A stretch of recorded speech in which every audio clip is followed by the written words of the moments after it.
Oh yeah, duh, I have to turn my mic on. Hey Gamma, hey Kathy. I did not have my mic on. Hi, Swimming Bunny. Soon. I'm almost done with it. I promise. I promise. It's it's coming together. It's just slowly, because I got to work on other stories too. But yeah, I think it's coming together pretty well. It should be ready soon though. I would think. I think if you've read it on Reddit, I'm in like the last 5 chapters. So it's really coming together. Then I just got to get it edited, and probably next year sometime, I should think. Soonish part of 2025, rather than the later part. Sorry, my cat's being a ham. He wants a lot of attention.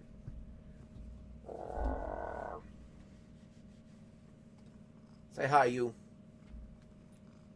He says no. So what about you guys? What are y'all up to tonight? You doing okay? Am I coming through all right on the mic? At the levels say it's all right, but I don't know.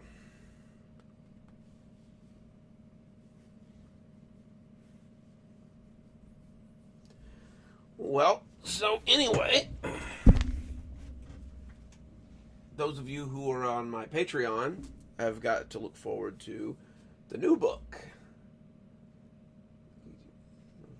I like the DGP a lot too. It was just supposed to be a one-off as well, so it really kind of took off. What was I talking about? Oh yeah, so the new book's out, Taly Homestead. It's available on Amazon, or if you are a Ghostly Reader patron on Patreon, you'll be getting your signed copies soon, because I just got the box in a couple of days ago. Oh, okay. You came into it with my narration. Well, that's cool. Hi, Brandy. Well, I'm flattered. I've got lots of cool stories coming up. This is, for those of you who've been here a while, you know I do corrections, and this is, corrections has a long week and a short week, and this was my short week, so I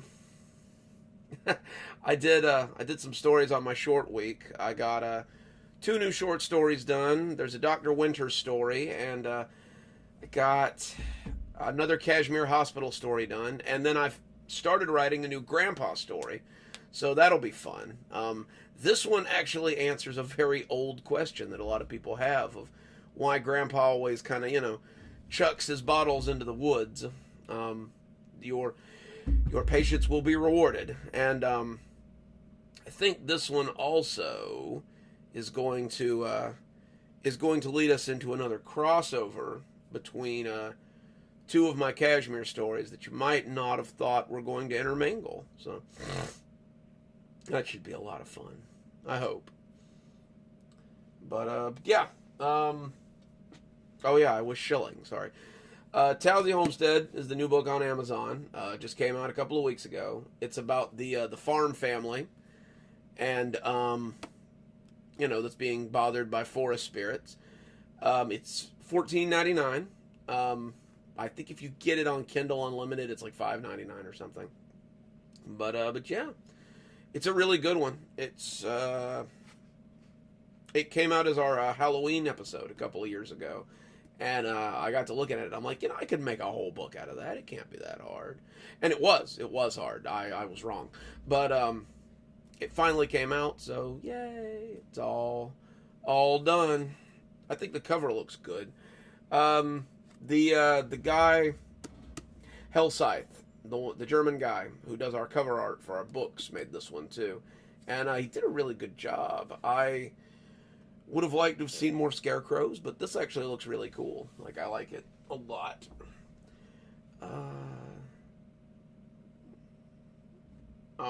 That's a hard one. I've seen people play it. It looks like a hard game.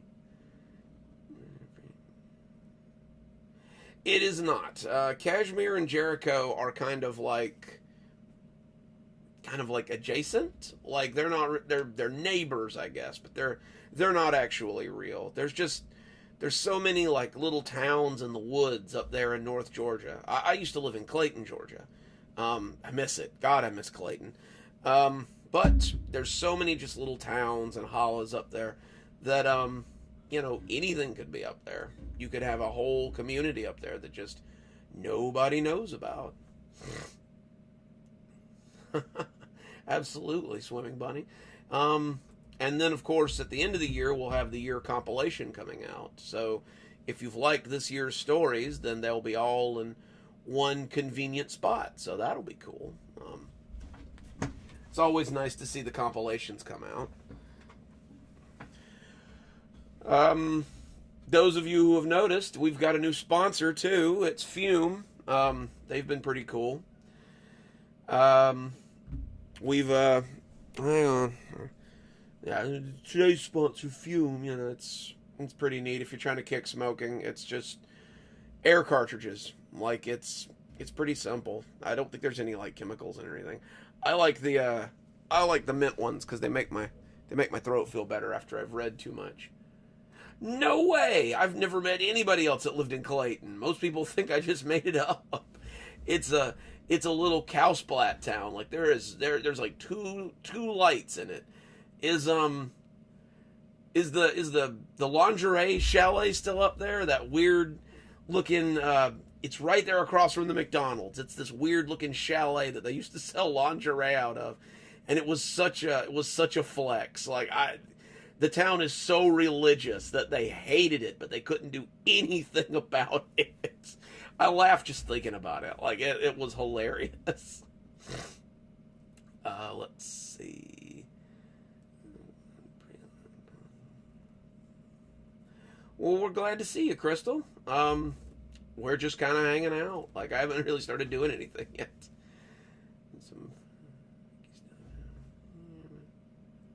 Ooh, the Appalachian Mountains are always a good spot for like creepy stuff and just, weird things in general. That's why I like the area. Fume is pretty cool, Gamma. I was really surprised that they reached out to me. Like, it was not something that I would have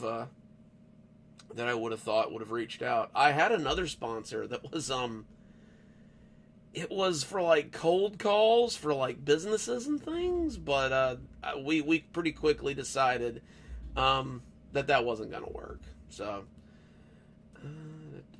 oh dang. Well, that's good. I liked Clayton. Clayton's a great place, and I'm glad that it's kind of pushing at the borders there. The Tribune moved into there? No way! Like, they had that little brick building on back Main Street. Like, that was wild. I tried to go get a job there as a columnist, like, when I first started writing, like, professionally. Because Clayton, there's nothing in Clayton. Like, you're either going... I always had to drive to Gainesville to work at the hospital, which may or may not be the basis for Kashmir Medical. But, if you weren't going to go there, you went to go work for Drake and you coded, or you went over to Franklin. But most of the jobs in Clayton were either like Ingalls, or you worked at the Chick-fil-A, or you managed to get on at the McDonald's, which was always understaffed, despite never having jobs. Again, or Walmart. My dad worked at the Walmart there for like long enough to retire from it, like 15 years, I think. But yeah, Clayton's awesome. If you guys ever get a chance to go, I definitely recommend it. Like, you can see the whole town in like a couple of hours, but it's really cool. Like, it's a really cool little spot. They've got a main street, and they've got all kinds of cool stuff over there. Most people come to see the leaves. The leaf lookers will slow down traffic every year just to see the leaves. It's wild. Excuse me. But yeah, so that's what's going on over here.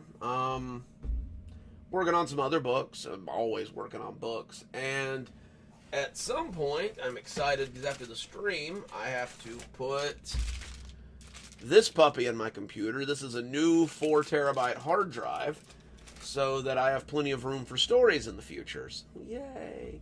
Because that's been a problem here lately, is I've been running out of space, and I have to offload them to my what do you call them? My non-internal hard drives.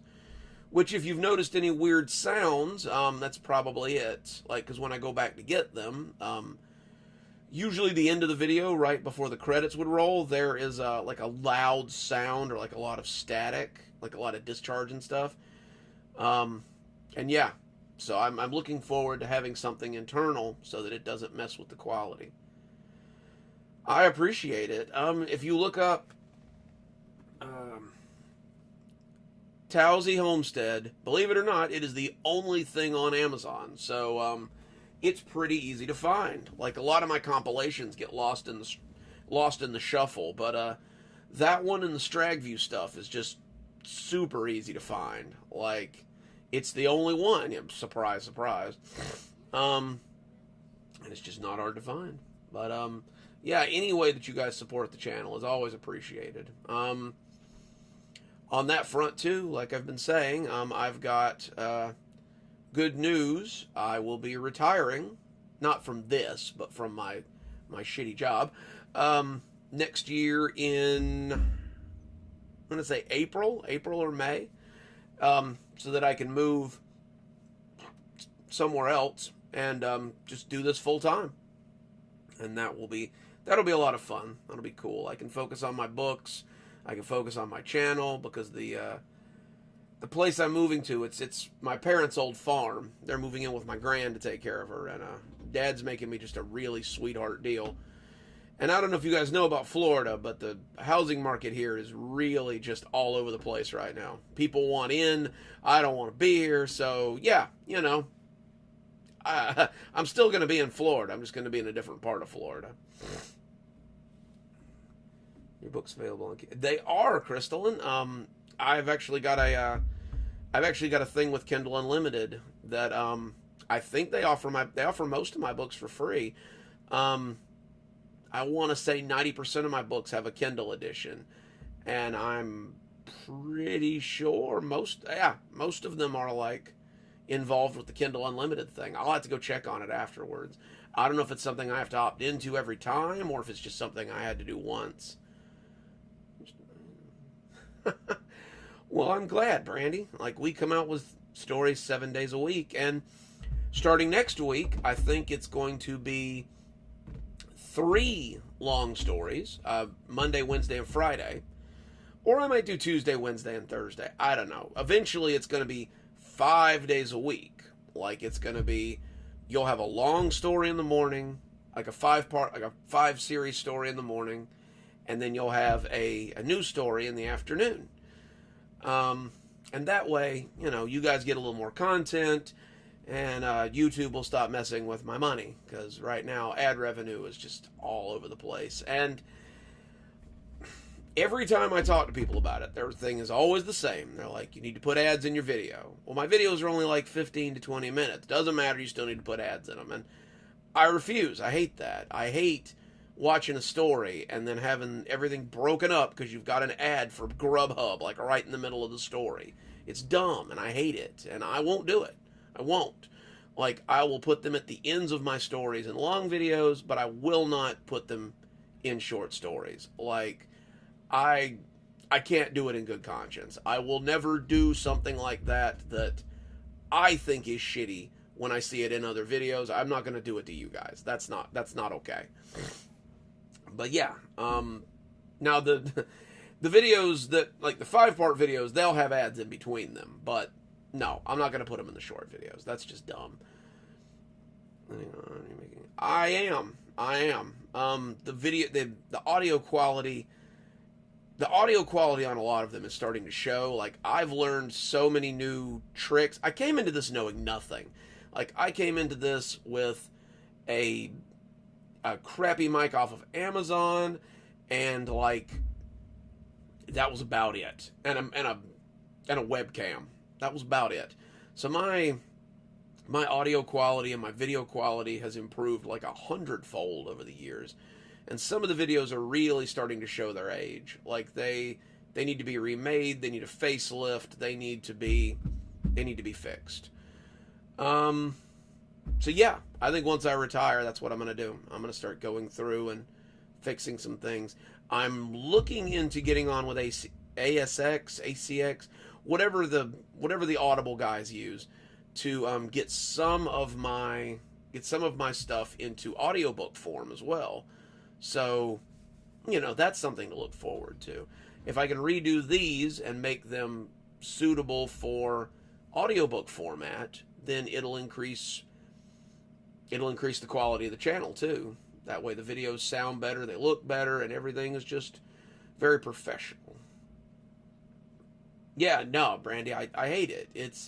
I listen to a lot of I know, showing my age here. I listen to a lot of like World War II videos and stuff. Like this Quack Bang guy has been my new washing dishes video thing, where he talks about like battles and like wars and things. Because my brother was a Marine, so I like to hear about Marine lore sometimes. And I hate the number of videos that are in there that are in like stuff like Crispy's Tavern or like Den of the Drake, where you're like constantly just right in the middle of the story there's an ad, and it takes me out of it. I don't like it, and I don't see any reason to do it in mine. Well, thank you, Gamma. It's been a long time coming.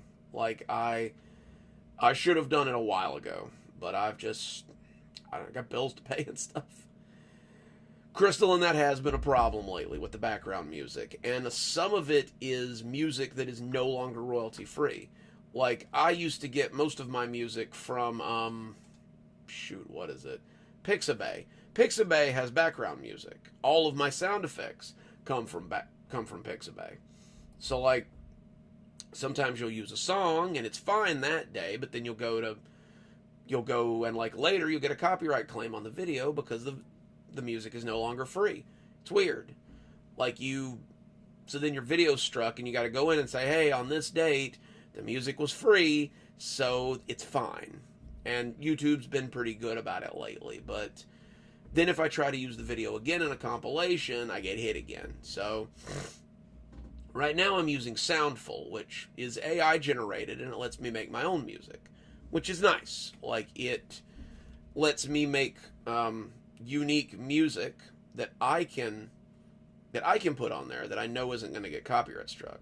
Hang on a sec, my wife's calling me. Let me let her know I'm doing a live stream.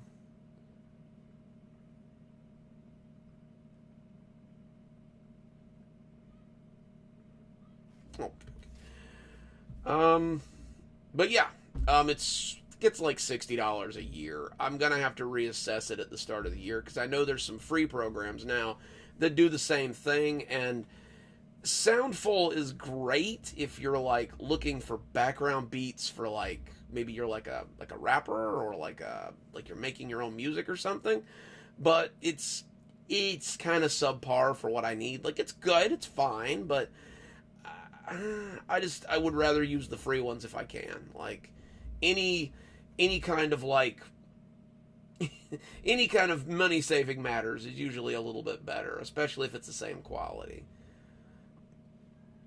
Let's see. You got that right. Like, the learning curve is real. Like, it's so like every other month it seems like I'm getting approached by people. They're like, hey, you're still doing this. That's not how we do it anymore. Do it this way. And then I change it and I'm like, wow, that sounds a lot better. That's wild. And so I just kind of like add it into my repertoire. So yeah, I'm hoping to keep growing, hoping to keep increasing.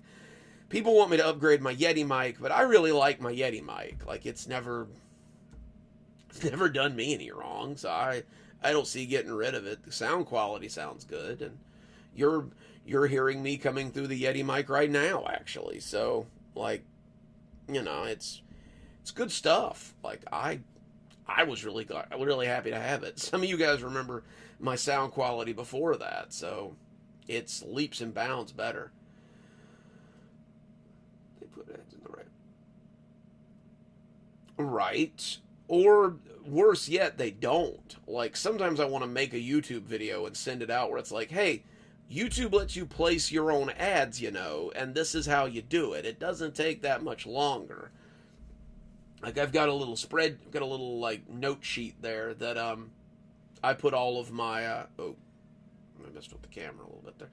where I've got all of my timestamps for the areas in between videos, which it's like 5 seconds, but that way I can put my ad in that 5 seconds, and I'm not interrupting the video, which I hate. As I've said, not a big fan. Free is sometimes best. Like, I've stumbled across a few of them where it's like, yeah, it's free, but it's just kind of meh. But a lot of the free stuff is really starting to catch up. Like, it's a little scary. Like, we're kind of like living in an AI timeline here at this point. But so far, it hasn't tried to launch nukes yet, so I guess we're fine.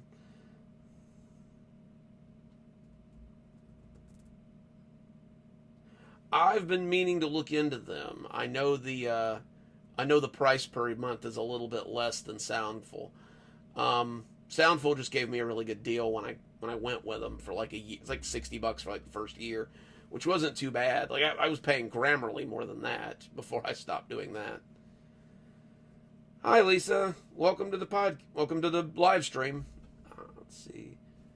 So you have left your regular. I hope so. I really hope so. The place I'm moving to, I'm not really going to have any bills. Like, once I sell my house, you can just buy my dad's house outright. Because he's like, he wants me to, he's still got a mortgage on it that I need to finish paying off. And just after that, it's just power and internet and water. Like, not too terrible. Especially out there. Like, their utility bills are like about half of what mine is. So I'm really looking forward to it. I can literally take what I make from Patreon and YouTube every month and just pay bills with it. And that really makes a difference. I'm really looking forward to it. I think you're going to see more books coming out, better videos. I've got some stuff I'm working on. Hey Lisa, I've got some stuff I'm working on. Or Lisa? I don't know. You're right behind the other Lisa, so I'm not sure. Any rate, yeah, I've got a lot of other stuff I'm working on that I really would like to have time for. The quality wasn't as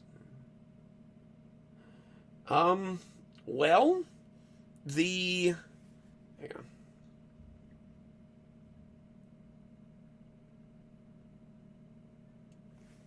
The sound effects on Pixabay are still really good, and they don't get hit quite as often. Like, I think I've only ever had a copyright strike on one sound effect, and it was it was a pretty specific sound effect.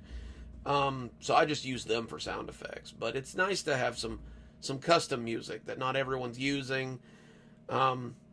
Like I keep telling you about the stories. Like I do commissions on like stories. That way all of us narrators aren't just reading the same thing, which is cool. It really makes channels stand out. Not just mine. Like I do it for a bunch of people, and it really gives them something to read that not everyone is reading. Liasu. Okay. Gamma, I might. Eventually I would really like to. When I started the channel, my intention was to do 2 canonical stories a week, like Laughing Audience or Richard T. Seraph or Kashmir Medical. Do 2 of those a week, and then like Tuesday, Wednesday, Thursday, do an original piece of short fiction. Clearly that didn't happen. But I like, excuse me, I like having the Tuesday, Thursday spot available to premiere maybe like smaller writers, maybe writers nobody's heard of yet, maybe writers you have heard of, and just they aren't getting the attention that I think they need. Because some of these guys are like, excuse me, some of these guys are really talented writers, and they deserve a little bit more attention than what they're getting. Society's Menace that you've seen a lot on here is one of them. I'm going to hop up on my soapbox for a little bit, but if you're on Reddit a lot, No Sleep has been shitting on him constantly lately. They've taken down a lot of his stories for no apparent reason. Same with me. I've had a lot of stories taken down by No Sleep. And it really irks me because it's stories that they liked just last year. They were all over the Dollar General stuff when I was putting it out. But I tried to do a follow-up, and they just were not having it. They were like, no, we don't want any of that. And it's kind of disheartening. Like, I've already got 5 parts on the next bit of the Dollar General story, but only 2 of them are online, so because No Sleep won't have them.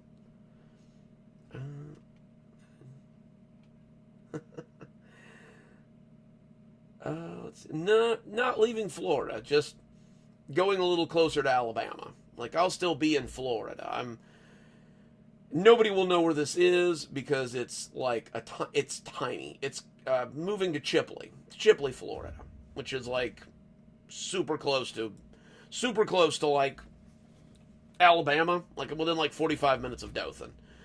And it's a much smaller place. They have a school that I'd like to send my youngest to, who some of you know he has autism, and his autism is a little bit severe.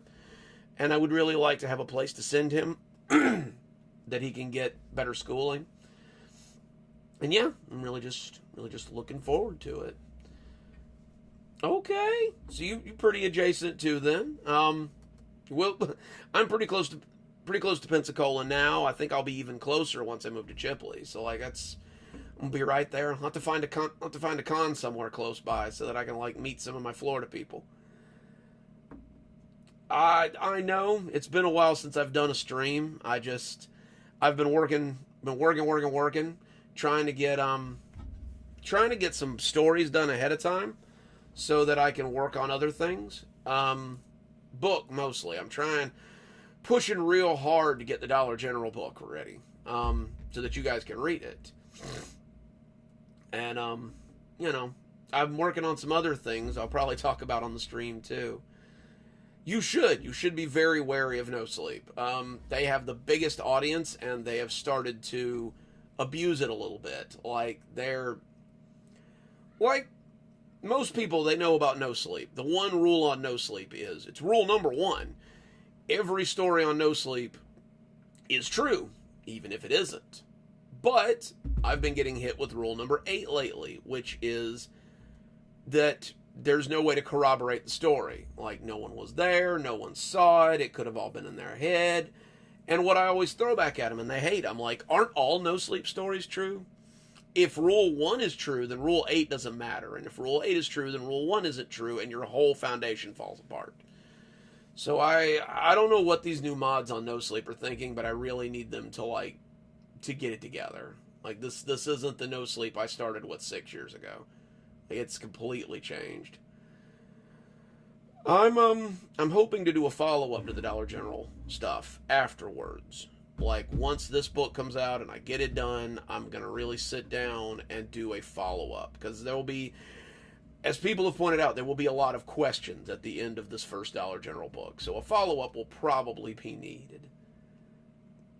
They are a bit power hungry. They do whatever they want. Like, it's so, what's the word? It's so just demoralizing, I guess, to like new writers. Like, they're in here, they're giving it their all, and they're completely getting shot down. And some of their stories are great. Like, when I see them, I always tell them, hey, here's another list of subs you can put your stories in. Just put them there. Put them in No Sleep too, but put them there. That way, when you need people to look at your portfolio, you have them in there. My new favorite one, hang on, I'm going to shout them out because I love them, is Narrate My Nightmares, where they have a tab where you can actually tell your readers, hey, I wrote this and it's up for sale, or it's not up for sale. And they're getting a big community around them, and I like that.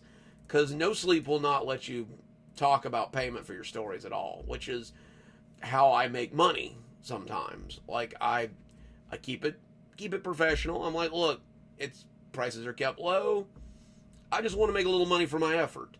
No Sleep won't hear that. But I like that there's a place where you can actually talk about it now. Shannon, I'm glad that somebody knows where Chipley is. I tell people all the time, I grew up in Chipley. And they're like, where's that? It's like, do you know where Dothan is? Yeah, it's like halfway there. And like nobody seems to know. It is a shame. It is a shame. I don't know. It's gonna mess with them. It's going to degrade their sub after a while. Because right now, 90% of what they have are like creature features and rule stories. And I like a good creature feature as much as the next person. But you need variety. Those who do not evolve perish. You have to evolve in this industry. You have to keep moving. You have to keep challenging what horror is. And they're not doing that. They're staying on the safe path. And it's going to get them after a while. You know, it's a total catch-22. Like they want to ignore the rules that they don't like sometimes. And then they get mad at you. They never want to have a dialogue about it. It's always do as I say or you will be banned. And it's like, okay, well, you have all the power there, so I guess that's all I can do is just shut my mouth. Yeah, no, it's very, very demoralizing. I don't like it. Don't give the leeway to explain. They do. They give you a chance to challenge it, but it's always the same. It's, well, you can change it, but, you know, if you're not willing to change it, then it's going to come down. And sometimes I can change them. Sometimes they are the way they are for a reason. Like, sometimes you guys had heard last week, I met the Dark Walkers.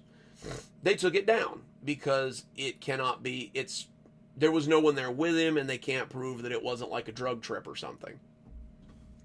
And I'm like, well, the Dark Walkers, canonically, because they're Native American folklore, do not approach groups. They generally just approach people by themselves. And they never really get close. They don't talk to people, but they will not approach groups. So I'm like, so if he was with a group, the story would have never happened. And they didn't care. They were like, yeah, it still doesn't matter. I don't know. I've been trying to, like, get some of the writers that feel like they've been quashed, to maybe come and join the Horror Entertainment League or something, so that we can I'm going to start our own sub with blackjack and less rules. But, like, I haven't got a lot of push lately. I've got a little bit, but it's slow. All growth is slow, though. Yeah. It's not the same, No Sleep. Oh, yeah, I love Dothan. Dothan's great. My wife and I go to Dothan all the time. Panama doesn't have a mall anymore, not after the hurricane. So, like, if we want to go to a mall, we gotta go to Dothan. Yeah. They still are. They still are the kings of Reddit, like, in that respect. Like, they have all the eyes, and it's really discouraging. That's what I'm like. It's really discouraging a lot of new writers. It's why you haven't got a Hal's thrift store lately. Like, they started taking his stuff down, and he got discouraged. And I hate that, because he's such a talented writer. Like, he is a very talented writer. But when you're being told that you can't put your stuff here because it's no good, then you stop writing. And it's really sad.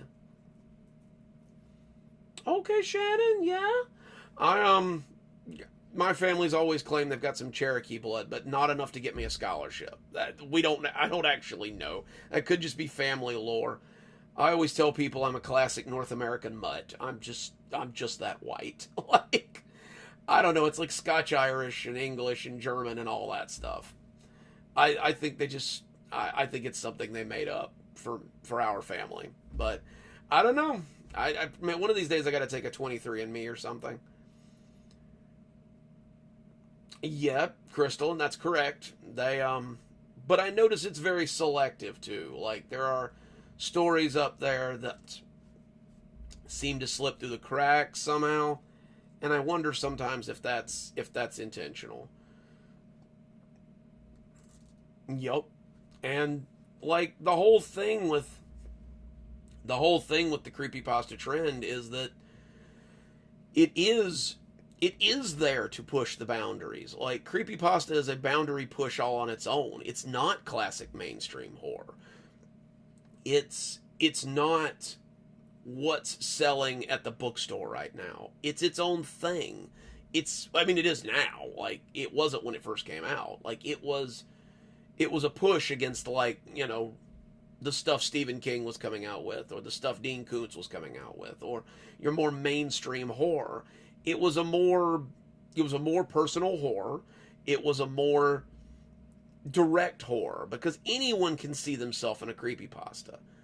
That's what I've always said when I wrote them, is I want anyone to be able to see themselves as the protagonist of this creepypasta. I don't usually gender the character if I can help it. I don't usually erase the character if I can help it. I usually leave them as almost a blank slate so that you can watch it and see yourself in that creepypasta. And that's what I want, because then the horror is personal.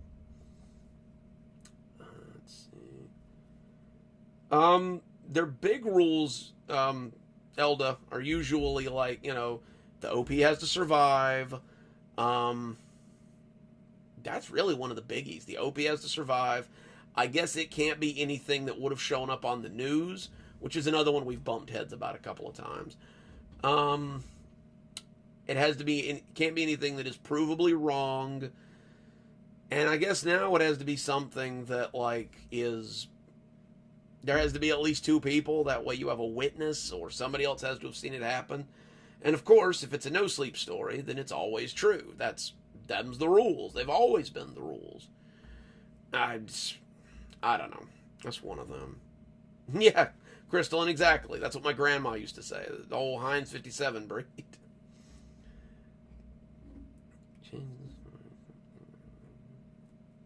Yeah, it takes all the creativity out of it. It really stifles what you're able to do. And I don't like it. It's why I left No Sleep last year for about 8 months, and it changed my stories, because it's like, okay, well now I can kill main characters if I want to. Now I can go a little out there, you know. Now I can do what I want to do, and it really brought on some of the stories that people really liked. Like trying to remember one. Dang, I write a lot of stories. I can't remember. I mean, a lot of the cat stories from that time. The one that's demon possessed and caught the mouse. The one that was stuck in the mirror. There's a lot of stories that I wrote during there that people like, but they didn't get the attention that I thought maybe they deserved, because they weren't on No Sleep, and a lot of these other subreddits just don't get the same amount of traction.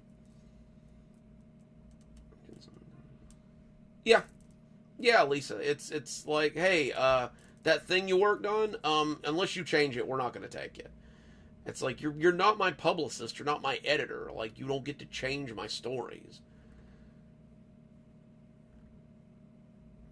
I will absolutely, Gamma. You are a founding member of the Horror Entertainment League, so like I will definitely be letting you know. I'm trying to get some.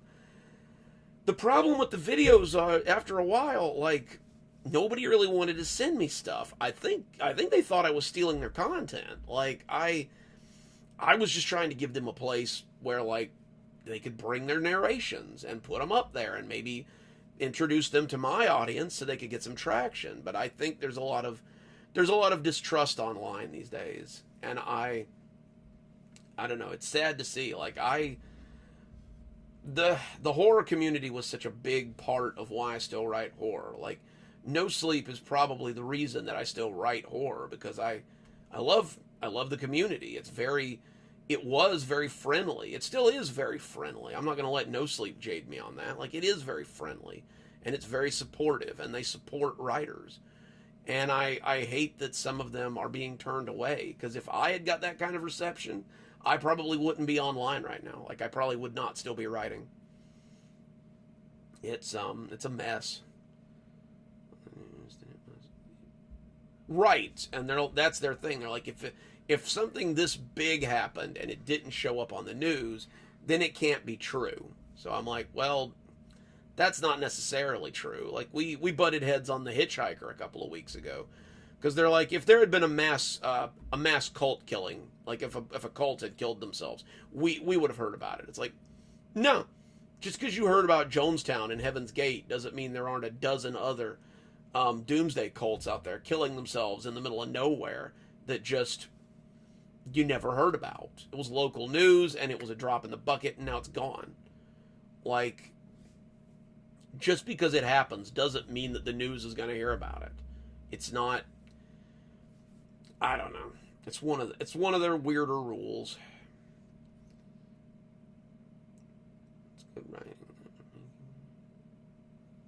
Yeah, I think that's how I always felt when I used to read creepypastas, is that I can relate to this. I can relate to this person. I can see myself as this person, and that makes the story special. That makes the story unique. Like, I didn't read Jeff the Killer and think I was Jeff the Killer, but I remember the old Slender Man stories that people used to write, and I could see myself tromping through the woods, being like messed with by this creature. I looked it up recently. I think it's called like Terrible Things or something, about a kid playing hide and seek that gets stuck in a fridge and it's full of silverfish. Like, I felt that story. Like, I could see that actually happening. I could feel myself in that story being bit up by silverfish. Like, it was not a great feeling. And I think that's what creepypasta needs. Is it needs that sense of realism. Like, it needs people to feel connected to it. I know the rumors are true. I'm Jeff the Killer. I got no eyelids. This is a mask. It's weird. People don't trust the one. I know, but it's Reddit right now has gotten really bad with people stealing each other's content. Gamma can tell you, like, every other day there's a Reddit Watchdog group for I think they're called like the No Sleepers or something, for like people on TikTok or something, especially people who make shorts, stealing stories to use in their shorts. And it's become an epidemic. Like, people are really distrustful of their neighbors, because you never know at this point you never know who's an AI bot just trying to steal your story so they can read it online. Like, it's a mess, and it really hurts people like me who just want to help. Because, I mean, let's face it, yeah, having another channel that I could monetize would be nice, great, awesome, but ultimately I have an audience, the best audience in my opinion, which I respect, but I have an audience. If I have the ear of people, then it is my civic duty to try to use that for good, try to use that for something positive, especially if something positive was done for me in the same vein. Like, I started out on YouTube a little bit blessed. Like, I had hooked up with bigger channels like Mr. Creepypasta and like Creeps McPasta and Lighthouse Horror, and people who were either already big or up and coming. And when they put one of my stories up, they were always really good about shouting me out and putting my username in the description and, giving me praise. So that led people to come to my account and follow me. And so I started YouTube with like 300 subscribers already. And like, I feel like if I was blessed, it's my job to bless others in such a way. I don't know. It's a weird way to think about it, I know, but like, I feel like everybody ought to be like that. It's something we all ought to do. Anyway, yep. Or they use Chat GPT. They can't even use Chat GPT. Like, they're stealing stories written in Chat GPT. Like, it's wild. It's AI reading AI at this point. We're living in Skynet. Mm-hmm. But yeah, it's brought on a lot of distrust, and that's sad. Like, the community used to be very tight knit.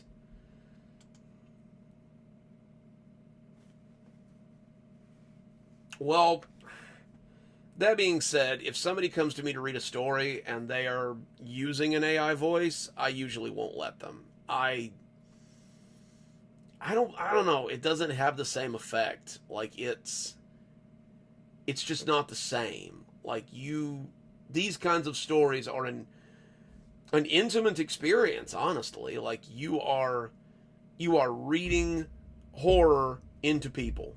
And that is a responsibility that you have, and it should be done in a human voice. Like, you should read it in your own voice and put yourself out there. Like, I don't know. People that use AI voice just kind of like, I don't know, they kind of like, I don't like it. It's not my thing. Yeah. That's true. It should be the norm. Like, there are, and it's really easier for them to make, like, shorts and things and TikToks that are more easier to consume. They're easier to consume and they're more available. I sat down and tried to make a bunch of TikToks the other day. Shit is time consuming. Like, it is time consuming. And they can break them out a lot quicker than we can, and it's really hurting real channels in the long run. The horror community is great. Like, it's a great community, but it's, in a lot of ways, it's the people in the community, though. It's not the spot. Like, it's the writers and the fans and the people that talk about it. It's not the no sleep mods. It's not the no sleep space. It's not the commute. It's not the places. It's the people. The people really make it special, you know? They are. Like, I came from a fantasy background. Like, I've written fantasy since I was like 8. And the fantasy community is full of sharks. I'm here to tell you. If you write fantasy, it is very toxic. At least it was for me. I don't know. Your experience may vary. For me, it was very toxic. And I was glad to be out of it. I was glad I stumbled across the creepypastas. And it led me to this community. And I feel like I have more of a kinship here than I ever did with anyone in the fantasy community. Like, it wasn't there. They were either trying to copy your homework, or they were trying to shit on you, it seemed like. There really weren't a lot of people interested in talking shop. Yeah, if you look up my writer's profile on Amazon, there is a fantasy novel up there. It's okay. There's definitely horror elements into it. I was writing, like, diet horror at that point, honestly.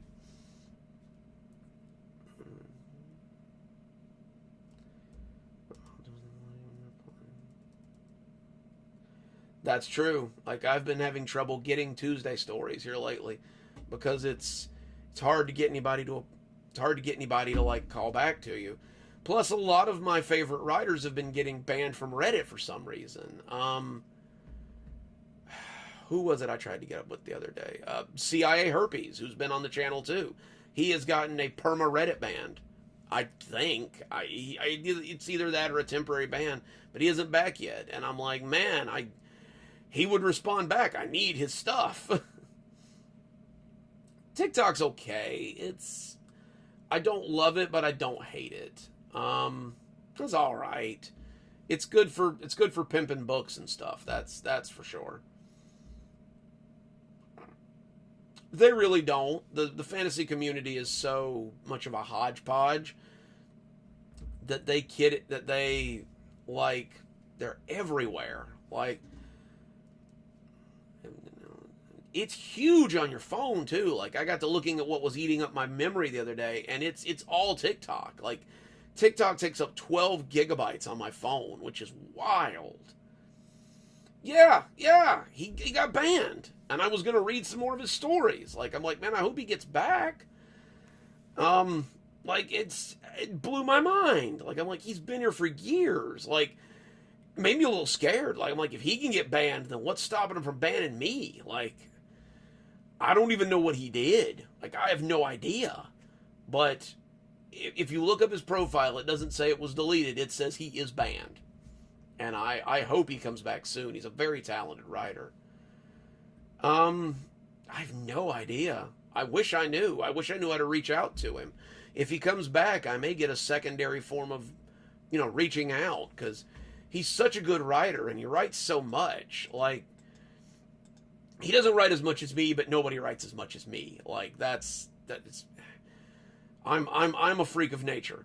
But he writes so much and he writes so well, and I can't believe that they would just like toss him to the curb like that. Um Guys, I'm gonna take a 5-minute recess. I want to get a bottle of water. I know you guys are noticing my throat's a little crunchy. Give me 5 and I will be right back, okay?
All right, we are back. Sorry about that. I had to go put the kiddo to bed.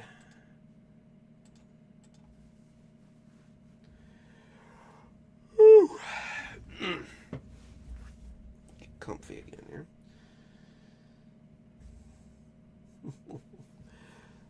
Oh, so for those of you who missed the first hour, I was saying the new book, Taly Homestead, is out. Stephanie, I saw your question. I haven't started putting them out yet. I just got them Wednesday, and then I had to work Wednesday, Thursday, and Friday. So they will be hitting the mail Monday, hopefully. I got to take them all down. Got to sign them, take them all down to the post office, and get everything going on that.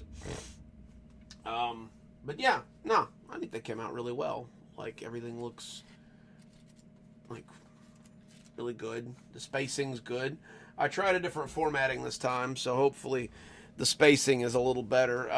As Stephanie can attest, some of my chapter separations are probably a little hit or miss.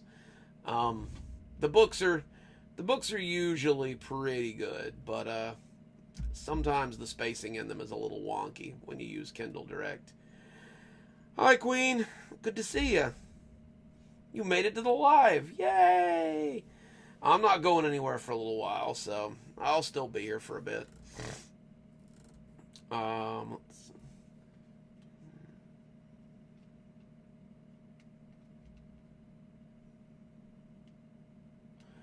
That's kind of what I'm doing here. Like, I've been working for the state since I was, oh gosh, 28, I guess, about a decade. But when you work for the prison, you get hazmat pay, which pays a little bit more into your retirement. So it's not a huge amount. Like, I won't be able to like live lavishly off of it, but it'll be a nice little nest egg to put in the bank and sit on, along with the money I make off my house. So I can live comfortably and do YouTube and write books and just kind of exist and bring you guys great content. So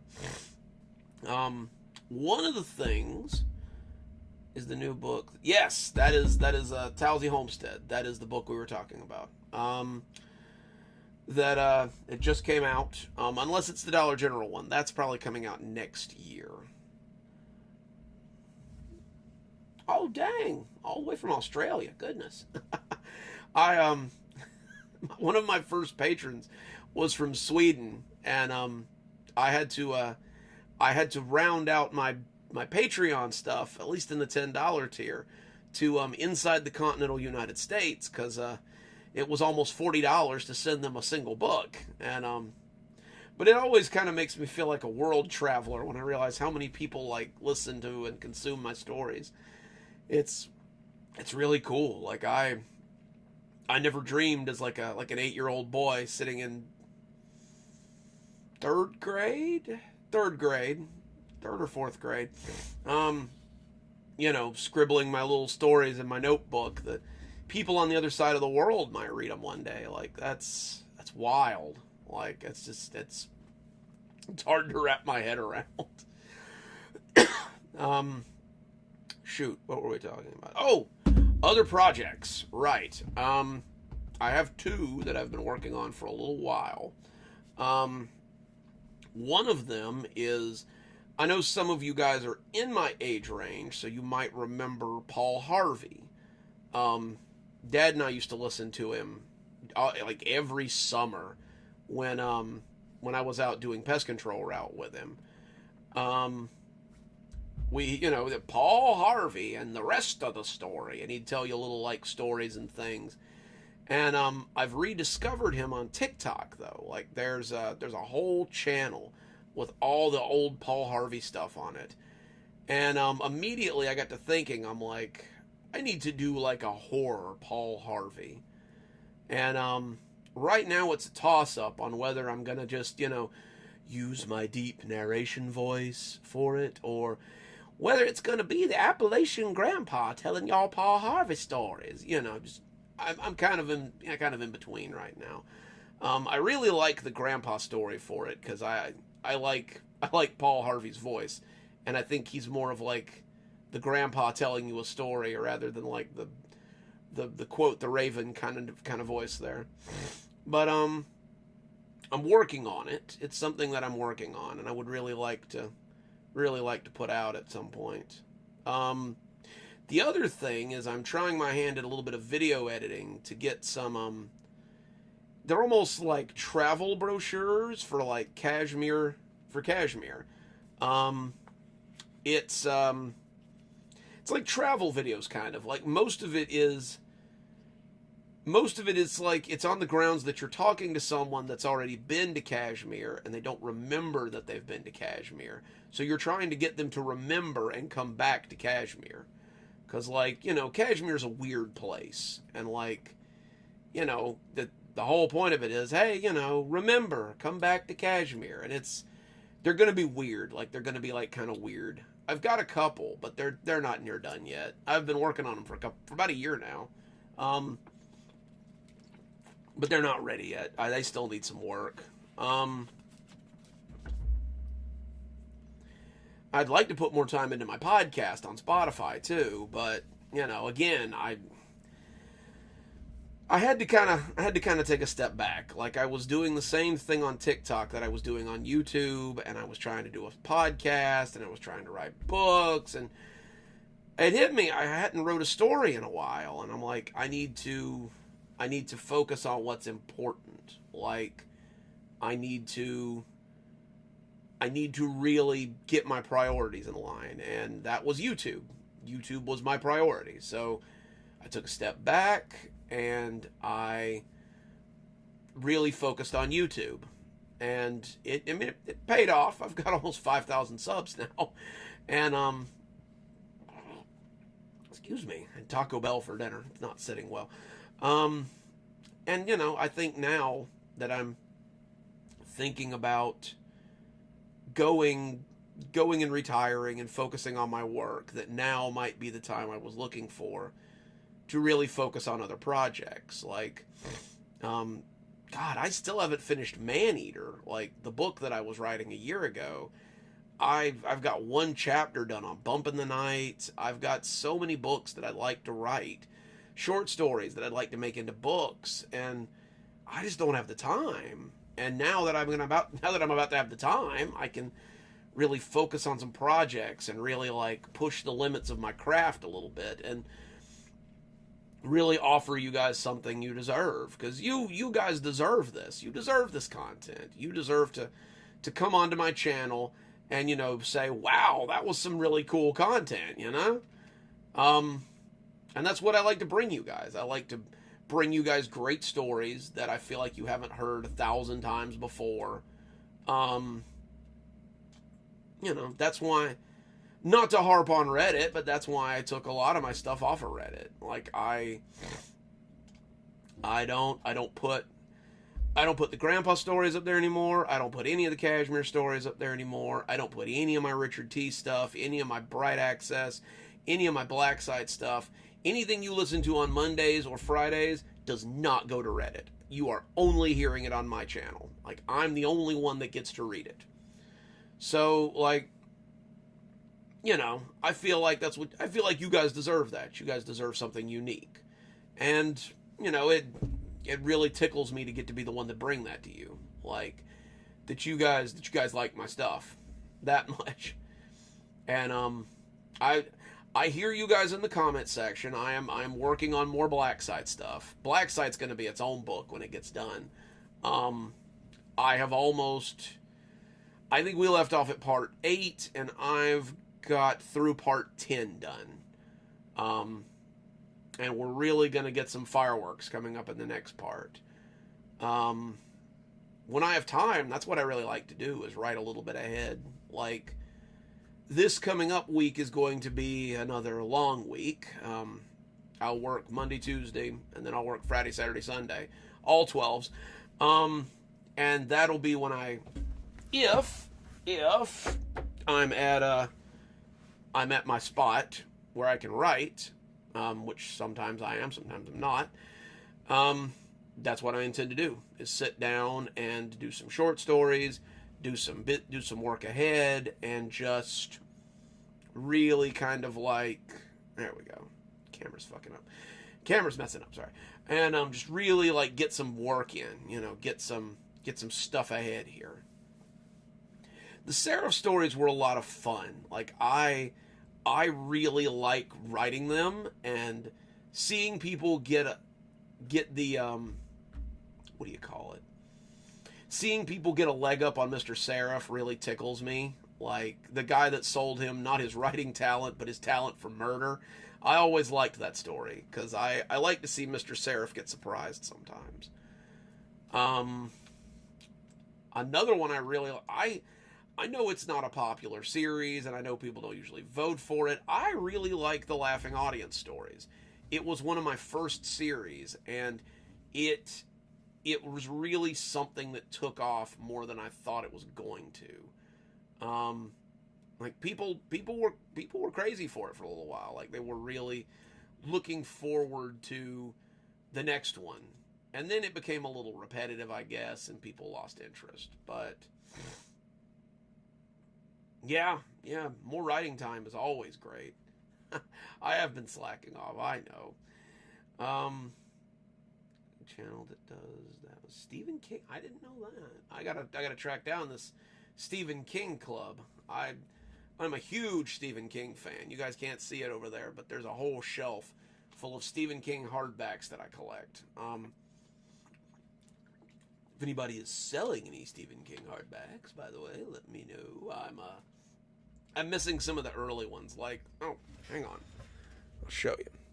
I have got an absolutely. Ooh, I am too close to that mic. They've got an absolutely beautiful, like, it's not the first run, but it's an early run of The Shining. And it's one of the, I think it's like the third or second publishing. It's back when he was still with Doubleday. And like some of these Doubleday covers are just really special. Like I really like the Doubleday dust jackets that they do, because there's so much art on them. I think I've got one. I've got one for Firestarter as well. Well, that was back when he was with Viking, but yeah, like I always liked the Firestarter covers and things. The new ones are good too, don't get me wrong, but the earlier ones just really like, they had that abstract writing style, and it was really just of the time. What's up, Tanya? Good to see you. Good you could make it. Oh yeah, they haven't been as popular as some of the other ones, and I get that. I mean, like, it is what it is, but it was really some of my favorite stuff to write. Probably because it was my first series.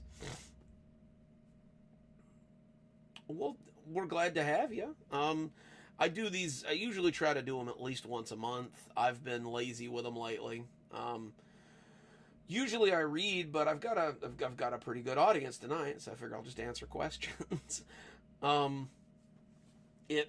always got a good audience in here, though. You guys are always fun to hang out with. Yeah, that's what we can look forward to in the future. Like I said earlier, there is another Kashmir crossover coming up. I know recently we had the one with the Botanical Gardens and the prison. And then we had our Avengers event there earlier in the year with Grandpa and Dr. Winters and her girlfriend and the warden, and just everybody showing up to help defend the gardens, which was a lot of fun. And I like putting those together. Those are so much fun to show you that Kashmir isn't just like a prison and a clinic and a hospital and a garden and a house. It's a community, and it's all these things, and it has a life of its own. Eventually, I would really like to do almost like a radio podcast about life in Kashmir, but I haven't quite got the bugs worked out on that one yet either. It's what I have so far. If you're a fan of Welcome to Night Vale, it's giving very Welcome to Night Vale, and I want to make it a tad darker. Like, I don't want to be I don't want to be another Night Vale. I want to be a horror radio podcast. Trouble reading hardcovers. Oh no. You, Queen, you like me sound like you like audiobooks. I'm a big fan of audiobooks. I like my regular books, don't get me wrong, but audiobooks give me something that I can listen to while I'm doing other stuff. Catching up on the summer videos I missed. That's fine. I had meant to do a big summer video, but it didn't really come together. I've got to start getting my my fall videos, my fall stories together, because you guys know how I do on October. I got to put on for the spooky month, and then we go right into spooky winter. Sometimes there's a little bit of a stopover so we can get some spooky Thanksgiving, but that well's almost dry. I don't know what I'm gonna do with that one. I'll come up with something. I'm sure I'll have a couple of spooky Thanksgiving stories, but spooky fall, spooky Halloween, spooky Christmas. That's when I usually really put on for you guys. I think last year we got a book out of it too. I think I did another chilling compilation for Christmas. I try not to do them in Christmas because I know that the year compilation's coming out in January, and I don't want to just like bombard you guys with books. Eventually, I'd really like to do 3 a year, but that's a huge undertaking. Let's see. Pretty much in down. Yep, that's if I'm not listening to stuff on YouTube, I'm usually listening to podcasts or listening to audiobooks and that kind of thing. I try to put out for October. I know there's a lot of expectation for October. Like you've got to get your spooky month on point, or like, you're gonna lose views, you're gonna lose followers, because spooky month is when people want to hear horror stuff on YouTube. They're always looking for it. So you've got to make sure that your spooky stuff is the best spooky stuff. And I will probably share with some other narrators too. Like, I have very little doubt that Mr. Creepypasta will ask if I got any of them stories here before long. Because we always kind of share stories, and he's such a dear. Like, I owe him this whole channel, honestly. Like, he's the one that really pushed me to get on YouTube and do YouTube stuff. And I'm glad he did. Like, I really enjoy this. Like, this is as close to a calling other than writing as I've ever had. And I really like it. Really like doing it.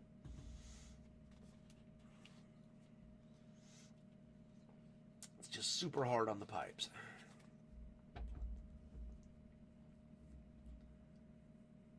Yep.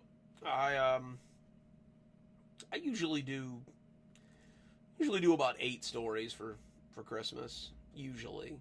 I was gonna revive my haunted house series this year, but I'm running out of ideas. I don't know what I'd do. It's I don't know. It's hard to follow up last year. Like, we had a really top notch group of stories last year, and yeah, it's rough. But I'm gonna see what I can do. I've gotta put together some stuff. There's a story that I really want to do. I just don't know how I'm going to do it. You guys know that I'm kind of a dork for like folklore and stuff. You guys saw the Yule Lad stuff. You know I love my Yule Lads. But hang on.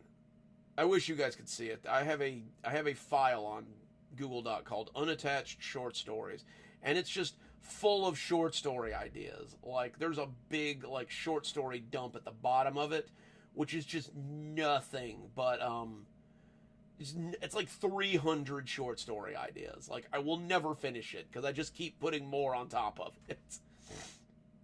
Where is it? There, yes. There is, I don't know if any of you know this, but there is an English bit of folklore that how how do I even describe this? It's basically a skinned horse head that floats around. It's called the Mary Lid, and it arrives at Christmas time for a singing contest, and if it wins, it gets to raid your pantry and drink all your beer. And I want to write a story about it real bad. Like real bad. Like it sounds amazing. Like I want to use it real bad. I don't know what a story like that would look like yet, but I will figure it out. Like you guys know I have promoted them on the show before. They do not give me a dime, but I love them. It is the Myths and Legends podcast. I listen to them on Spotify. And at the end of their story, they do a Creature of the Week. And so many of their Creatures of the Week find their way into my stories. Like, if he's got a cool little spooky creature that I can use, yes, I'm going to steal it. It's going to be me. That's where I found the Yule ads at, actually. That's how I got addicted to that. Yes, I agree, Tanya. I think it would be a great story. Let's see. I have fallen behind here. A think tank idea for haunted house. That would be great if you guys want to do that. That would be lovely. The thing with the haunted house thing that I always do is that it has to be like a life-changing thing. Like, it's always like someone has a problem, and then the haunted house shows them how it is their greatest fear, and it helps them get over it, essentially. Which you guys have noticed, I'm sure. You guys are super smart. And like, so if you have any ideas, just like shoot them my way. Absolutely. I'm coming up with barely anything. I'm drawing a blank. Let's see. There's a dentist in town. I used to have a fear of dentists, but I kind of got over it when I used to work for a dentist clinic for a while, and it kind of got me over my fear of dentists. The Frau Perchta story was great. Like, that was some of my the second I heard that there was a Christmas Santa Claus creature that cut bad children open and stuffed them with garbage, I'm like, dibs, that one's mine. That one's mine. I'll take that right now. And it's the so there were like 2 or 3 narrators that asked me to read it, if they could read it. And I was like, yeah, of course, go ahead. And they read it live, and you could tell that they had not read it prior, because the second they hit all the child mutilation, they were like, oh God, what is this? It was the best. It made my year. Like, I loved it. I mean, the dentist can be scary, for definite. Let us see. Oh, well, hang on. I think this thing has an option for screen sharing. Hang on. I mean, it used to. Let me see if I can. Dang it, I know how to do it on the other one. Game capture, maybe. Shoot. Maybe there's one for screen capture. Hang on. Some of these are pretty, like, out there, so don't judge me. Screen capture, there it is.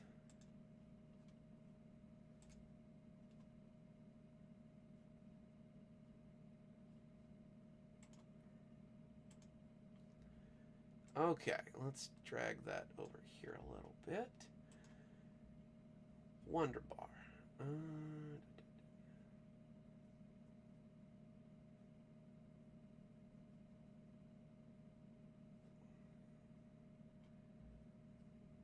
Yup, I like that one too. Let me get a little caught up here. Okay, so I know I've got like a billion tabs open. I need them, okay? Okay, so this is what you're seeing here. Like, this is like everything I've got. This is all of my series. I don't want to spoil anything, so we're going to go way past that. Where'd it go? Okay. These are my unattached short stories. And as you can see, there's quite a few of them. Some of these I have actually already started. Okay. This one is about a curse that strangles people. It's actually strangle spelled backwards. Let me pop over and see what you guys are. Alright. So.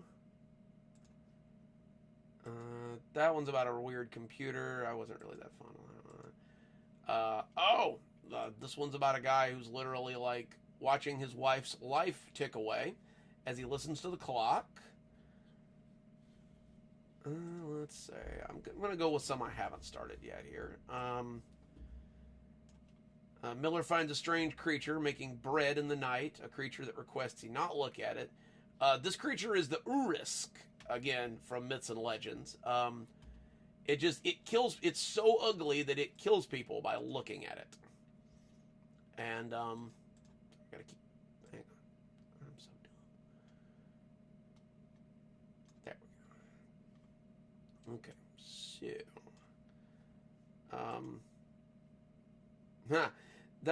this one's about a OnlyFans fan who, becomes a stalker, essentially.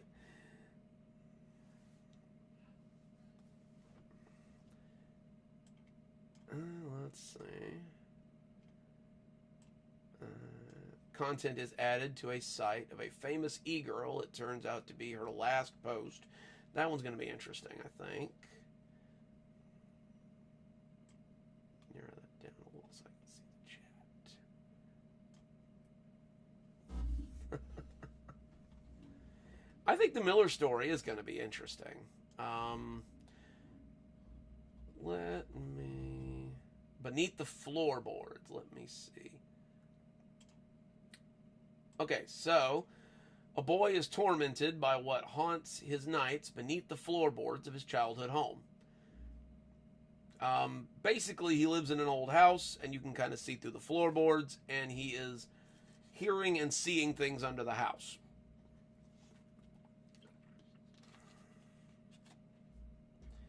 I think maybe Jocko was based on that. Kind of. Like, if it's the one I remember reading, it's very similar. Like, oh, well, hang on. Then we will... I have a system, I swear. We will move that up and into the loading bay of my stories 2 feet. Yes, that story says Ray BC's. I know. I haven't figured out what to do with it yet. I was having a weird night. Oh, here's some of what I'm working on as well too. Let's see. I've got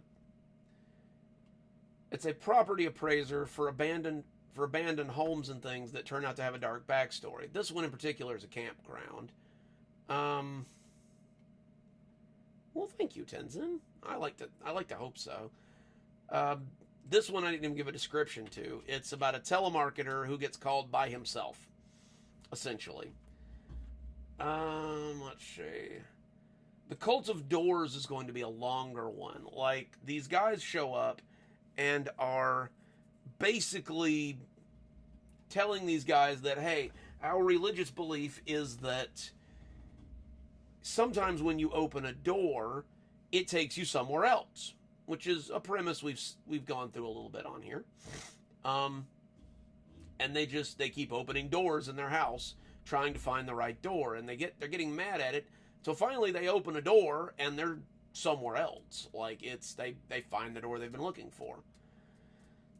Well, thank you, Tanya. Most of this is just like I'll wake up out of a dead sleep and it's like, story idea, go back to sleep. Or I'll just be doing something else and it's like, story idea, and just go back to what I was doing.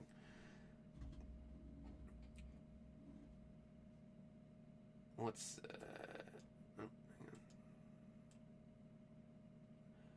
oh, yeah, I've been kind of spitballing that one for a while. This one's going to be weird.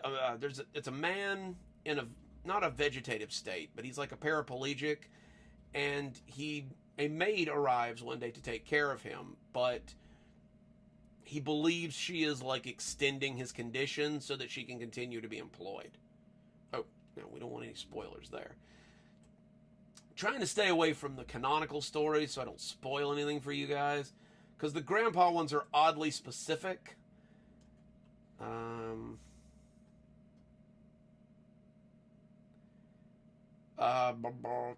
Samantha, if you want to email me after the live stream, I've got it on the YouTube channel. Shoot me an email and I'll tell you what I've got, because I've got so much. Like, I have got just tons. There was one in particular. Where did it go? Where is it? I know it's here somewhere. Yeah, see, when I tell you there's a ton of these, there's a ton of these. The Bean Jar, there it is. Okay, so, a little backstory. They were on TikTok for a while. There was a popular meme kind of thing where they're like, the Bean Jar song. And, I got to thinking about it, and, I wanted a story called The Bean Jar. This dad has a strange system where he would take a bean from the jar and tell his kids, when all the beans are gone, you cease to exist. The OP finds that there are empty... The OP is the only person in the house, though. Like, he's the only one his dad is talking to. But later, as he's cleaning up the old house, he finds 7 or 8 different jars with different names on them. The story is basically him being terrified as a kid that, like, you know, Dad's going to take all the beans out of the bean jar, and I'm just not going to exist. And, like, eventually, it's like, you know, he manages to make it, and his dad doesn't take all the beans. But then he finds bean jars in the closet that are empty. I haven't read Richard Lehman. I've heard of him. I need to. I need Rose Madder, and I think I need Desperation. I have 3 copies of Insomnia, because I keep buying lots for some reason. Ooh. Not to brag and not to gloat, but that's another one of my favorite little hardcovers here, as I've got an old hardcover of Misery, which, again, it's done in that style, and it just looks great. But yeah, I will go through those, and I will see what I need, because I know I'm missing some. I don't actually have any of the Dark Tower hardbacks, which is surprising, because I love the Dark Tower.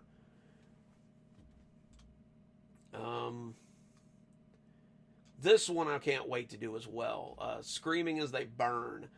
A mortician friend of mine had told me that they have to make sure that they get all the air out of the dead bodies before they cremate them, or it will sound as if they are screaming. Like, I need Rose Matters. Rose Matters is a good one. Yeah, because he had it happen one time. They did not get all the they did not properly get all the air out of the body, and as his loved ones are sitting there at the cremation, the body sounds like it's in there screaming. And he's like, when the mortician came back and realized what was happening, he told us how to make sure it never happened again.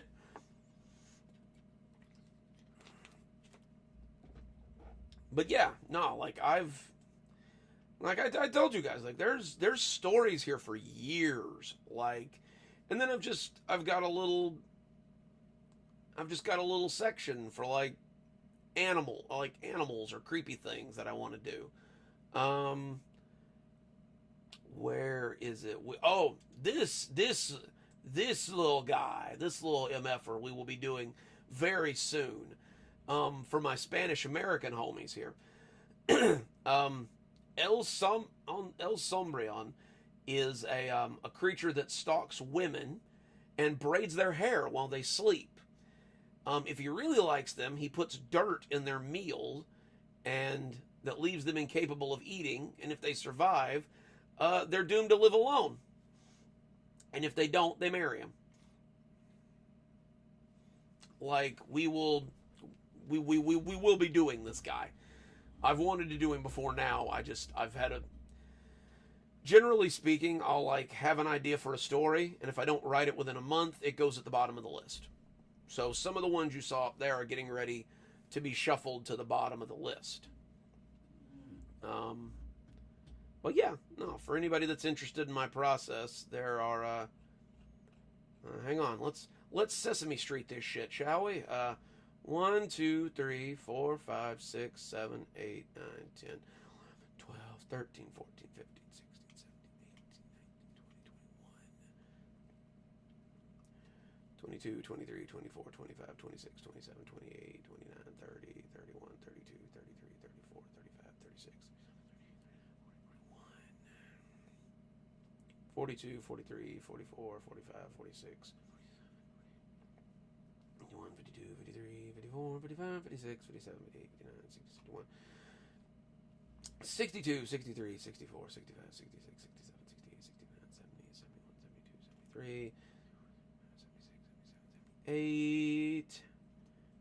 79, 80, 81, 82, 83, 84, 85, 86, 87, 88, 89, 90, 91, 92, 93, 94, 95.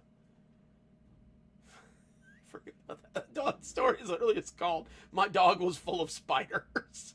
I hate it. 6, 97, 98, 99, 1, 2, 3, 1, 2, 3, 4, 5, 6, 7, 8, 9, 10, 11, 12, 13, 14, 15, 16, 17, 18, 19, 20, 1, 22, 23, 24, 25, 26, 27, 20. 128 stories. Like, that's... Some of these I have, like, to be done by dates on. I think unattached stories is just... Yeah, finish date, post-mortem. Oh, yeah, the Goat Man. The Goat Man of Maryland. It's an urban legend out of Maryland. Duh. But, yeah, apparently Maryland has a Goat Man. Who knew? But yeah, so as you can see, I've got a lot of stuff there. And again, like I came up with a series a couple of years ago called The Mother Goose Murders that I really want to do as well. The 6 Little Deaths of Zachary Braxton. Pandemic stories is something I've been putting together. Oh, The Little Ghost is probably something that's going to be our Halloween story this year, so keep a lookout for that. Yeah, you've got stories for different holidays. I've got quite a few Halloween stories that I got to work on there. I've got for New Year's, for Christmas. Oh, no, we don't want to do that. That one's getting up into spoilers. But yeah, so we've got a lot to go. Like there's a lot to do in the next, there's a lot to do in the next little bit there. Yeah, there we go. But yeah, so that's gonna be interesting. Well, I wanted to have them out kind of like during the pandemic, but it seemed kind of like maybe a little gauche. I don't know. Like maybe it wasn't a good idea.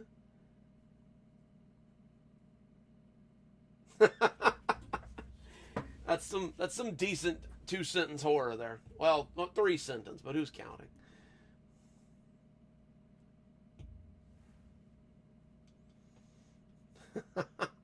I like that. That is pretty cool. Oh lordy. So yeah, that is that's all the stuff I'm going to work on once I retire, and probably before I retire, and probably next week sometime. It's a lot. There is a lot. That was pretty awesome. I like that. That'll get you checking your whole house. The plot twist is you forget that you ordered a heated seat off of Temu last week. So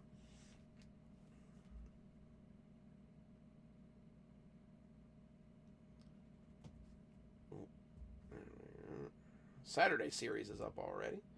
Nice.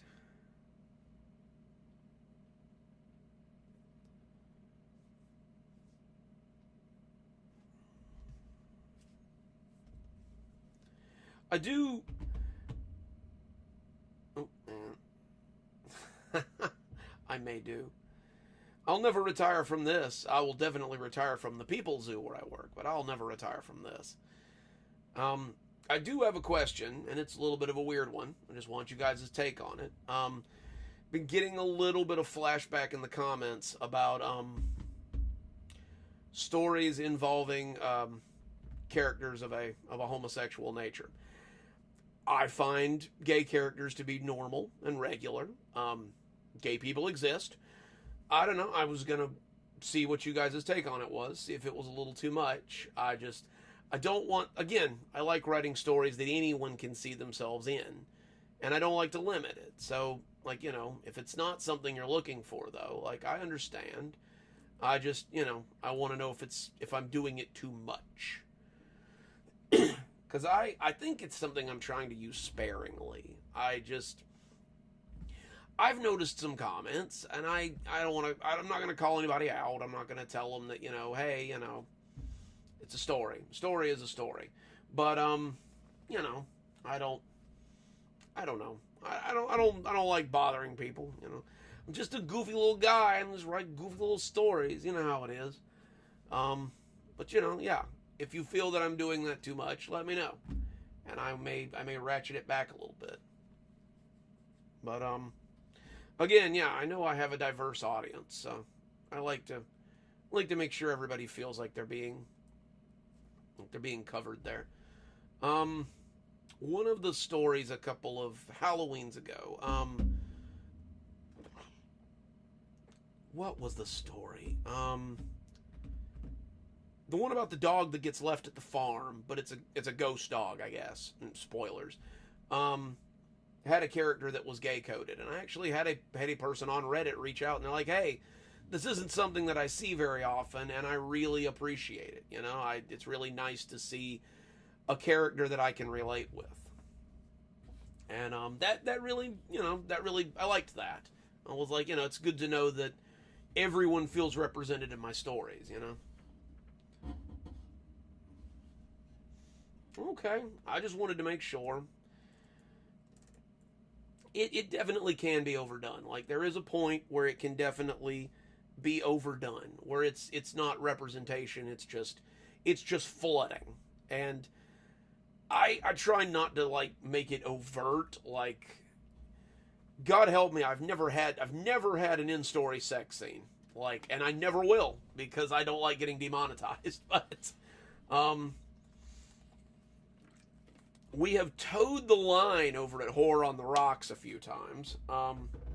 If any of you guys are watching that, aren't watching it, I recommend it. It's a how do I describe it?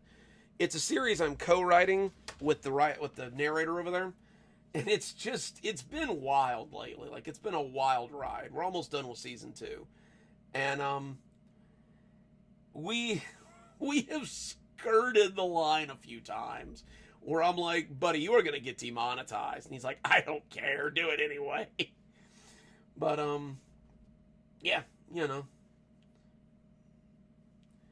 didn't seem too much.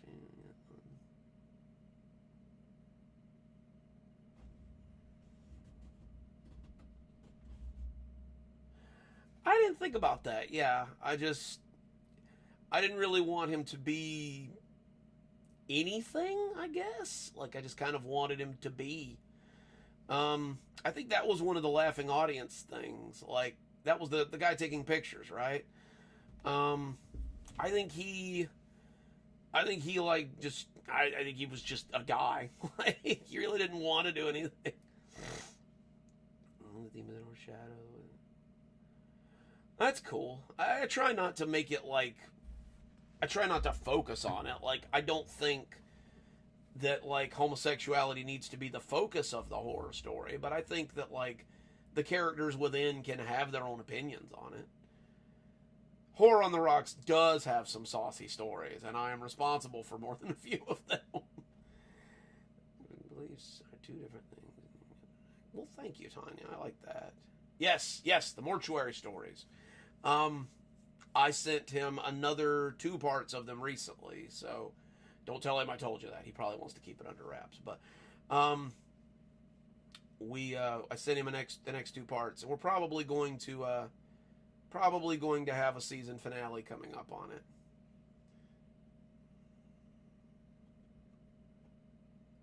Yeah, I try not to be like clickbaity.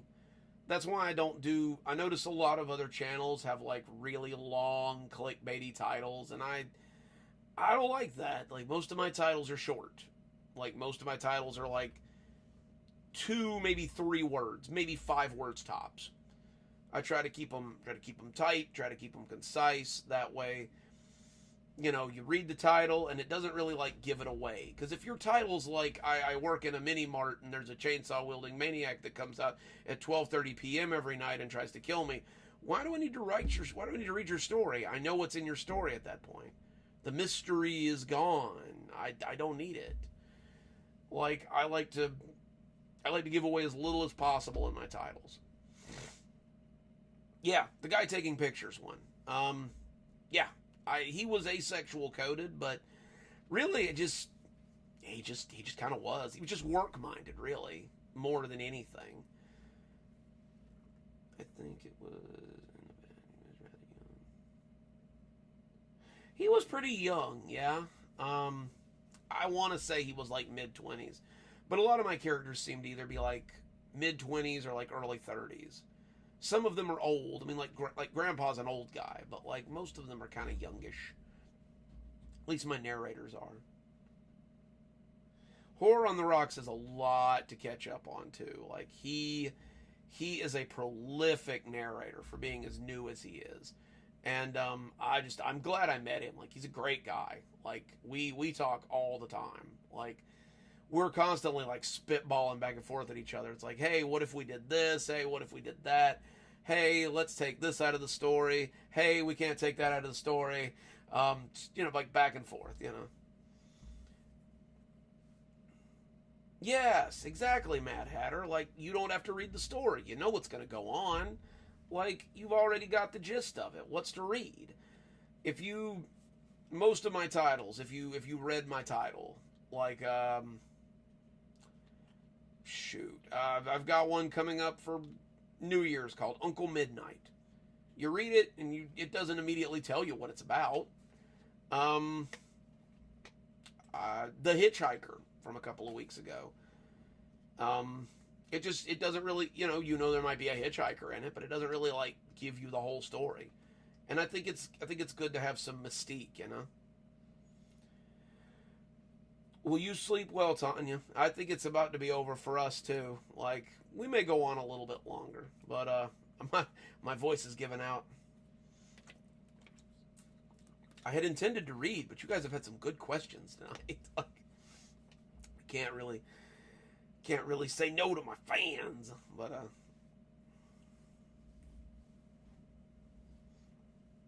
he does. His channel has he really came out of the gate really strong. Like, I know he hasn't been doing it for a long time, but he really came out of the gate strong. His thumbnails are professional looking. His narration is good.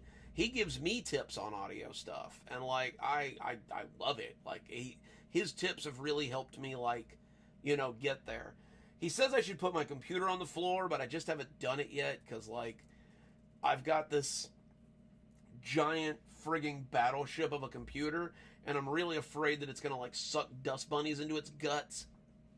But I'm sure it can be heard in the background. And when I move, I'm gonna find a spot for it where it's kind of out of the way, so it can get proper ventilation and not be heard on my mic, which I'm sure bleeds over quite a bit. Well, thank you, Tenzin. I think so. Like, I think the story has been really good. And I told him the other day, I'm like, man, I love this story. Like, this is one of my favorite series right here.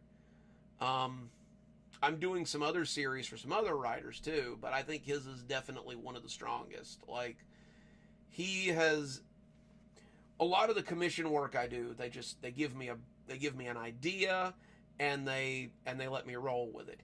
He came to the table with notes. Like, he knew what he wanted, he knew what the characters were supposed to do, and he knew exactly how I wanted it done. And he just wanted some help fleshing it out. He had the bones, he just needed the meat. And I provided the meat. That sounds terrible. I should not have said that. Yeah, no, like, we really got that story together. And there will definitely be a season 3. Like, definitely. We've actually been talking about it already. We do not want to end with season 2. We want to keep going.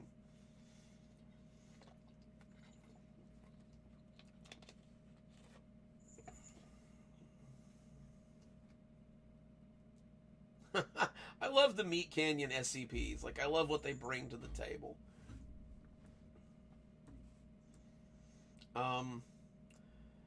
I am a Meat Canyon fan. Like, I like what he does. It toes the line a couple of times, but I like what he does. Yes, Horror on the Rocks, Mad Hatter. Hang on. 2 shakes. That's not what I need. I'll get you a link.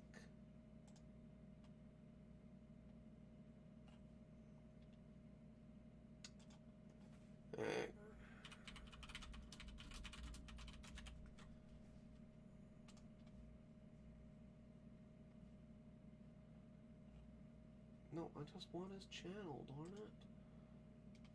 There we go. Aha, that's what I'm after. Are you tired of getting... No.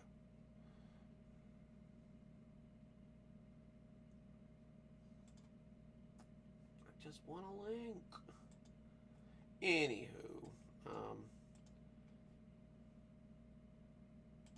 I'm old. Sorry. Let me find the right spot here. There it is. Okay. This is him. This is a link to the playlist of what we were talking about there too. That's his channel. That's the videos that he's been doing.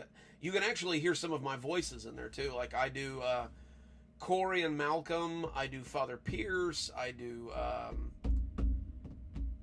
what is his name? Louis. I do another character, but I can't remember what his name is. I do a lot of character work for him, and I love it. I love doing Malcolm. Like, Malcolm's really just Matthew Barry from What We Do in the Shadows. Like, it's a lot of fun to do him, and it's one of the episodes coming up has a lot of it in it too. Like, it's a very Corey and Malcolm heavy episode. Yeah, that's I write him, and I help him do a lot of the voice work for it. Not all of it. He's got a lot of good people in there. He's got a lot of talented voice work on the show, but I help out where I can. I like to help.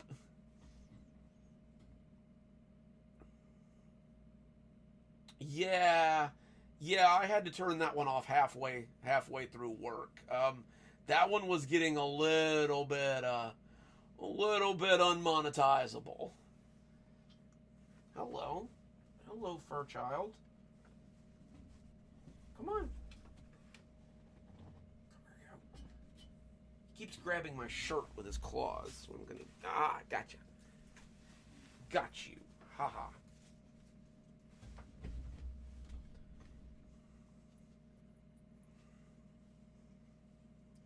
This is if some people have mentioned it. This is not the one with the bell that you hear very often in the videos. That's Pumpkin. Pumpkin is an absolute ham. That's normal. He just wants some attention. All right, you. There you go. He's confused by my wall screens here. You do. You should. That link there will take you to it. He's my little baby. I saved him from a Dollar General parking lot, actually. He was underneath an SUV, and I picked him up and took him home. His mother had a little flock of dumpster kittens off to the side, and a week later, Animal Services came and got all of them. So he really dodged a bullet there. I would have taken all of them, but I could only afford to take one, and so he was the one. He's a good fella. I got him so young, I think he thinks I'm his mother. Like, he is attached to me at the hip. He's a cutie. He's adorable.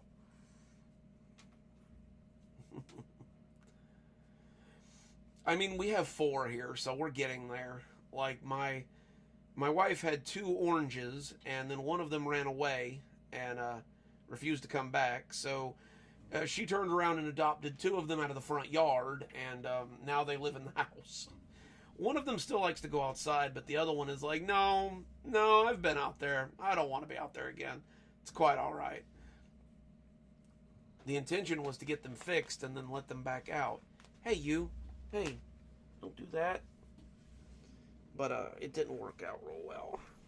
One of them has decided that the inside is best now.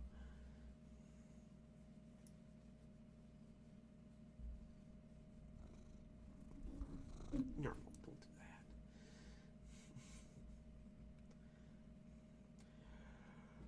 that. Oh, goodness.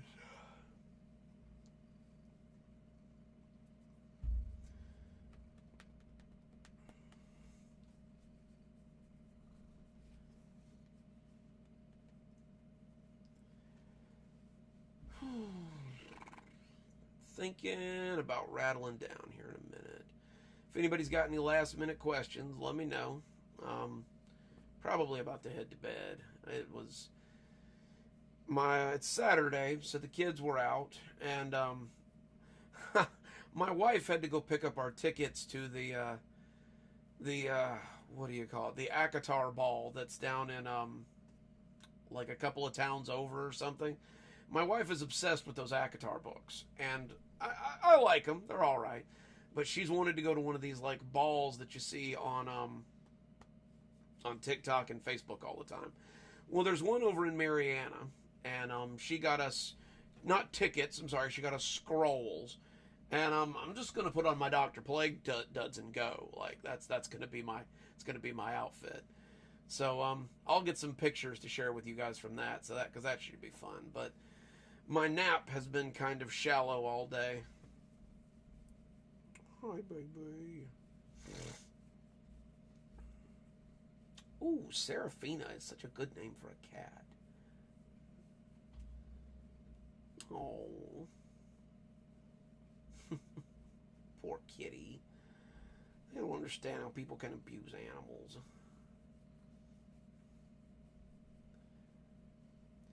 Oh yeah, the bell that you sometimes hear, that's Pumpkin. Pumpkin likes to like lay in the middle of my bed and just like shake himself, and I'm like, dude, I'm recording. Okay, I'll stop, and then just second the mic's back on. It's jingle, jingle, jingle, jingle, jingle, jingle, jingle. This little ham, I guess he understood that I didn't like it because he took his bell off and left it somewhere. Yes, he is a very badass channel. I like it. I listen to all this stuff when I can. And I don't know. I've had to throttle back my creepypasta listening a lot. Aww. Pumpkin is trying his best to replace the orange that my wife lost, but He's trying his best, but he's just not quite there. Yeah, there he is. He hears his name. I can hear him jingle belling out there right now. I gotcha. All right, guys. I think I'm going to turn in. It has been a really great live stream. We'll have to do this more often, especially when I retire. I'll have to get you guys up to like once a week or something, since I'll have time. But anyway, you guys have a wonderful evening, and it's been fun. I can't wait till the next one. You guys are awesome. If you want a copy of Taly Homestead, it's on Amazon. Believe it or not, it is the only one, so it's very easy to find. Yeah, I had fun. Don't forget to go watch the Saturday compilation tonight. It's 5 videos, so we'll get you some spooky there.